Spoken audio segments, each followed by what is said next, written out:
குழந்தை விட்டறியும் ஆசை உங்களுக்கு இருந்தால் நீங்களும் பணக்காரராகலாம். வாங்க வீடியோக்குள்ள போகலாம். திங்க் அண்ட் குரோ ரிச், அதாவது சிந்தனையை ஒருமுகப்படுத்தி செல்வத்தை குவியுங்கள். நெப்போலியன் எழுதிய புத்தகத்தில் எடுக்கப்பட்டுள்ள குழந்தை விட்டறியும் ஆசையை பார்ப்போம். குழந்தை விட்டறியும் ஆசை ஒவ்வொருவருக்குள்ளும் இருந்தால் அவர்களுக்கு பணம் வந்து சேரும். அவர்கள் பணக்காரராகி விடுவார்கள். அமெரிக்காவில் எஃகு ஆலை ஒன்றில் சாதாரண கூலி ஆளாக இருந்த ஆண்ட்ரூ கார்னேகிக்கு இந்த குழந்தை விட்டறியும் ஆசை இருந்ததால் அமெரிக்காவில் வெற்றிகரமாக விளங்கிய மனிதர்கள் ஒருவரானார். இவருடைய சொத்து மதிப்பு இன்றைய நிலவரப்படி 2000 கோடி டாலர்கள் இருக்கக்கூடும் என்கிறார்கள். அடுத்து தாமஸ் ஆல்வா எடிசன் இந்த குழந்தை விட்டறியும் ஆசையில் உள்ள 6 நடவடிக்கைகளையும் கவனமாக ஆராய்ந்து அங்கீகரித்துள்ளார். இந்த 6 நடவடிக்கைகளிலும் பணத்தை குவிப்பதற்கு இன்றியமையாதவை என்பதோடு மட்டுமல்லாமல் எந்த ஒரு இலக்கையும் அடைவதற்கு இன்றியமையாதவை என்றும் அவர் கூறியுள்ளார். இந்த குழந்தை விட்டறியும் ஆசையில் உள்ள 6 நடவடிக்கைகளையும் பார்ப்போம்.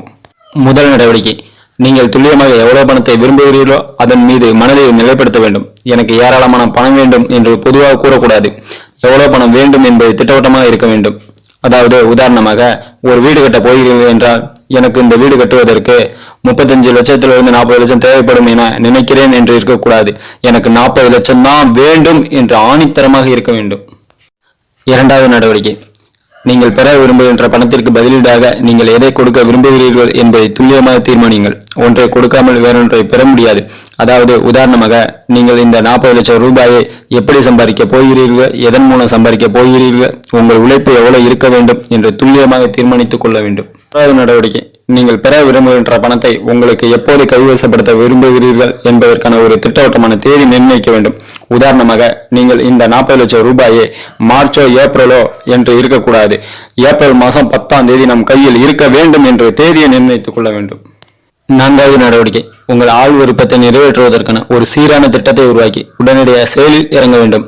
அதற்கு நீங்கள் தயாராக இருந்தாலும் சரி, இல்லாவிட்டாலும் சரி, இத்திட்டத்தை செயல்படுத்த வேண்டும். உதாரணமாக, நீங்கள் இந்த 40 லட்சம் ரூபாயை இந்த தொழிலின் மூலம்தான் சம்பாதிக்க போகிறேன் என்று இந்த தொழிலை விரிவுபடுத்த வேண்டும்.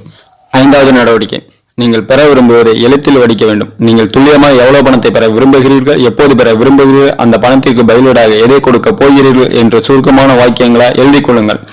எந்த திட்டத்தின் வாயிலாக அந்த பணத்தை பெற விரும்புகிறீர்கள் என்பதையும் தெளிவாக விவரித்துக் கொள்ளுங்கள். ஆறாவது நடவடிக்கை, நீங்கள் எழுதியுள்ள வாசகத்தை தினமும் 2 முறை உறக்க படியுங்கள். இரவில் உறங்கச் செல்வதற்கு முன்பு ஒரு முறையும் காலை எழுந்தவுடன் ஒரு முறையும் படியுங்கள். நீங்கள் படித்து வரும்போது அந்த பணம் உங்களுக்கு வசமாகி விட்டதாக மனக்கண்ணில் பாருங்கள், உணருங்கள், நம்புங்கள். இந்த 6 நடவடிக்கைகளும் நீங்கள் சரியாக கற்றுக்கொண்டீர்கள் என்றால், எப்படி எஃகு ஆலை ஒன்றில் சாதாரண கூலி ஆளாக இருந்த ஆண்ட்ரூ கார்னேகி அமெரிக்காவில் வெற்றிகரமாக விளங்கி 2000 கோடி டாலர்களை குவித்தது போல் நீங்களும் உங்கள் வாழ்க்கையில் பணக்காரராகிவிடலாம்.